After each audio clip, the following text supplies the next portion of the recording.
Hello, ladies and gentlemen. I'm Eddie Marcus. I'm spokesman and advocate of basic human rights for all people. When I say basic human rights, I'm talking about the rights of life. I'm talking about those things that are essential for survival.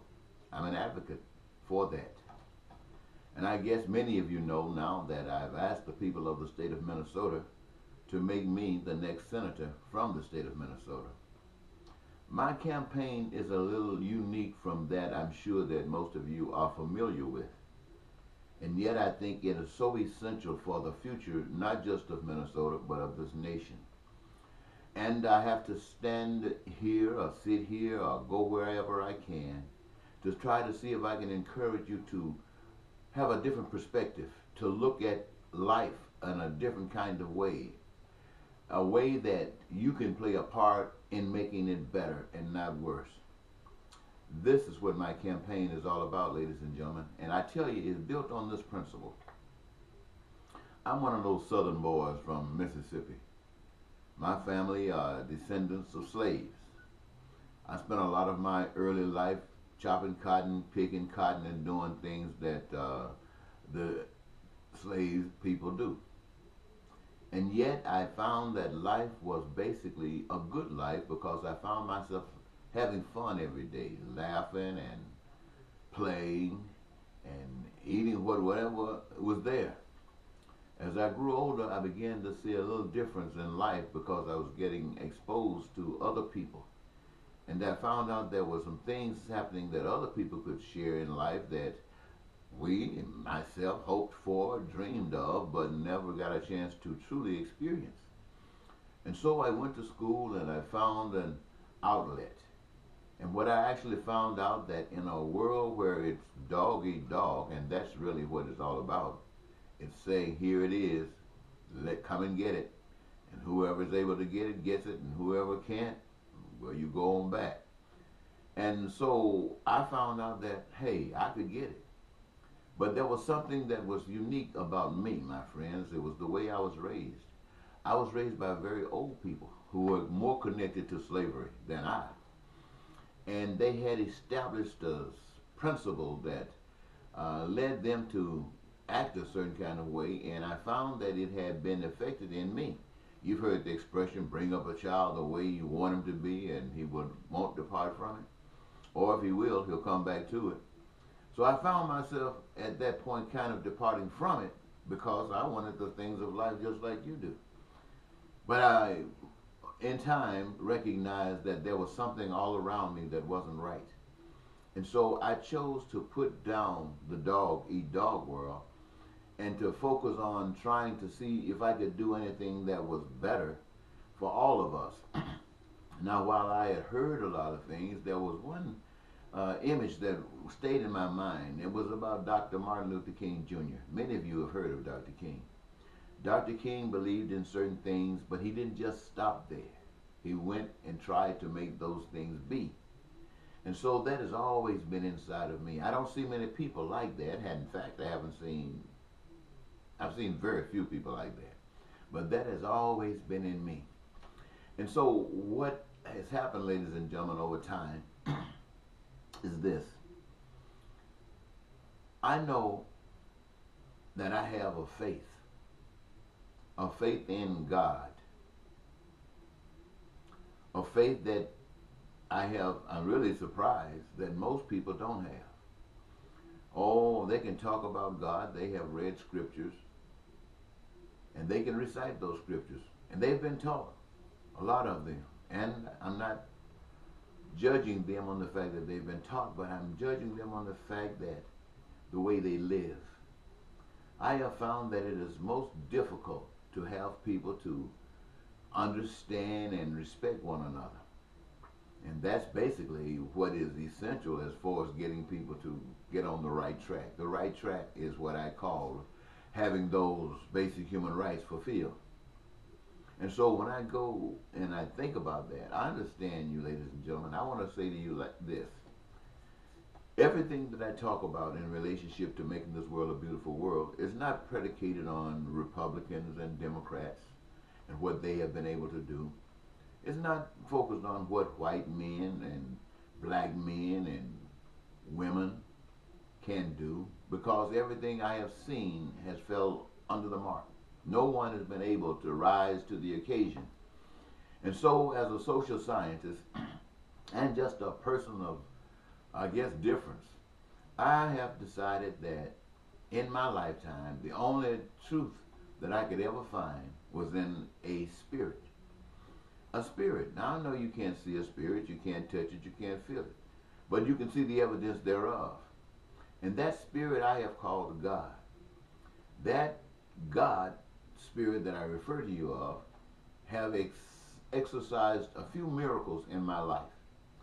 You know, you've heard the story about Moses going up to the burning bush and how he had heard about God, but it was only that burning bush that made him say, hey, it's real. And I must say to you, ladies and gentlemen, that the miracles in my life are the things that have made me say it's real. And so what I'm actually saying there is that I know most of you really don't know anything about God. Oh, you, like I said, you've heard about it, you read about it, you've talked about it, but you don't know God. And because you don't know God is why this nation has found itself in the awkward disposition that it is in today. Even when people had God in schools, it helped a little bit, but the powers that be said, well, it's not good enough, so let's get it out. It is corrupting our plans. And so you took God out of the schools. But I guess when you think about what it does on Sundays and those days through the week, what really good is it? And I say that to say this. Had it not been for those miracles in my life, there is no way I would let anybody tell me about God based upon the way they act. You got people out here talking about God and what God can do for you, and that's acting different from what the word, the scripture says. And I'm not saying that the scripture is always right, because even in the Bible, for every positive, there's a negative. And that is the way of life. You have to know the difference between the two. Someone said that God said that my children know my voice, and they will answer only to my voice. In other words, if God says, thou shalt not kill, that's God's voice. In some other scripture you read where the warriors have been directed to go into a city and kill every living thing there, then a person who serves God and know God will recognize that that is not the voice of God. That is the voice of somebody like your President Donald Trump, trying to be God. And so, ladies and gentlemen, I understand when you say, I don't want to hear anything about God. They tell you that God is a loving God. And how many of you have had to play the dog-eat-dog world just in order to survive? How many of you have lost out because you couldn't be that rough dog? You couldn't be the one that overcame. You were the one that was always falling down. You were the one that was being left without. You were the one who had to be on welfare. You are the ones who had to shop at the dollar store and go to the Goodwills to try to find your things.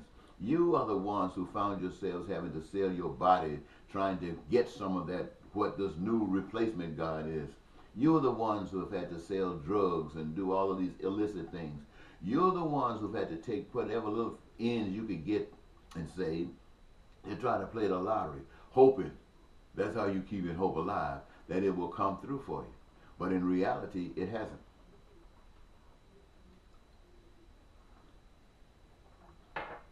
And so, my friends, if I had to come before you with no other agenda than what you've always been exposed to, I would understand why you would be suspect of me. And even though I come to you with a new agenda, you are probably going to be suspect with me. But I tell you, ladies and gentlemen, my vision is a vision that I am undoubtedly based upon my own understanding of God and what God has done for me, what God has shown me, and the message that God has given to me to share with you. There was a time in history where Moses went down and told the Pharaoh that God said, let my people go. But now, today, we think we are more than that. We are better than that. We think that we are better than the Jews that marched to their own destruction. We think we got sense. And so my message is not to the leaders of this nation. My message is to you, the people of this nation. You, the people of the state of Minnesota. I want you to know that the power to make change is not in my hands. It is not in Donald Trump's hand.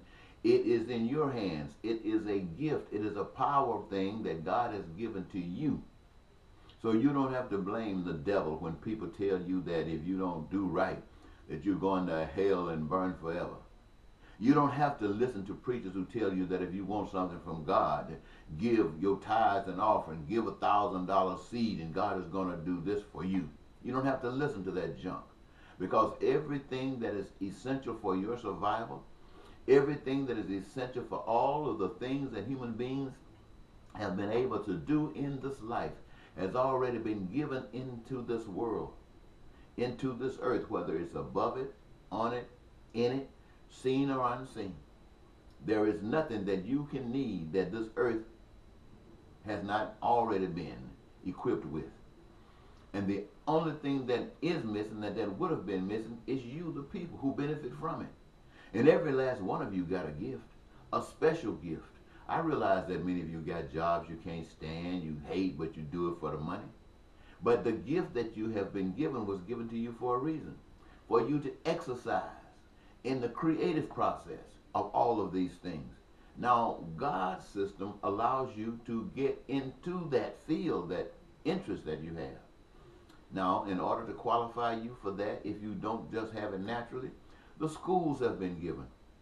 And God's plan is this: for every human being in Minnesota or in this country that needs additional education can go to any school, any college, any university free to train yourself to be better at whatever it is your desire is. To do that free. This is God's plan. This is not Republican or Democrats or white men or black men or Americans and others. This is God's plan. This is God's plan. And the power to make that true is not in government, it's in your hand, because you direct government. Now I understand that many of you are sick, you got diseases and sicknesses that it's taking much of your time. But I want you to know what God's plan is. God's plan is that there are those who are doctors. There are people who are graduating from medical school every day. And the purpose of it, well, is to be able to serve you, the sick, to keep you well, to get you well, and to make sure you don't have to get back into this thing. Many of them do it for the money because there's good money in it. But that's not the purpose for which God gave it. And the hospitals, the facilities, the clinics, and all these things were the expressions of God. For whom? For every last one of you who needs it. And I'm telling you, ladies and gentlemen, this is to be done free. I think my camera's running out, but I'm going to keep on going anyway. It's been designed so that you could exercise your needs and have these things fulfilled. I'm so glad to be able to tell you these things today, ladies and gentlemen. And I know it's new to you and it's heartfelt, but I want you to know that here's the problem. The way that God designed these things to happen is for you to care about one another, to recognize that, yes, you are your brother's keeper. No way, no other way you can look at it. If you're not your brother's keeper, you're going to be his hater. You're going to be his coveter. You're going to do lying, cheating, and steal, and especially these things, because they come as a result of what? They come as a result of dog eat dog. And you're going to have gas prices zooming. You're going to have people fighting wars and terrorism, all of these things. And this is when government, led by men who want to be God, do these things. And the power to stop it, the power to change things is in your hands. Now, ladies and gentlemen, I could tell you so much more, but I know you got other things to do. So I'm going to cut this short right now and let you know that I will be coming back with more details of what the role of the people are in their lives and what you will have to do to assist me. Because, ladies and gentlemen, I cannot do it without you. I've been successful in life in being obedient and understanding the principles that have been given before me. But to climb this mountain, I need your help. God is not going to let me climb this mountain by myself for you.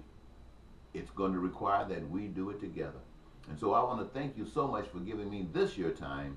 I am Eddie Marcus, and I want to be the senator from Minnesota. My plan is to become the next president of the United States. And I'm not trying to focus on these things, just what the other politicians of Minnesota are about. I'm about something much more than that. I'm about every person in the state of Minnesota, every last one of you. I'm about every last citizen in the United States of America. I'm about every last one of you. And why am I there? I'm there because God is there. Thank you so very much. Have a very, very good day. Bye-bye.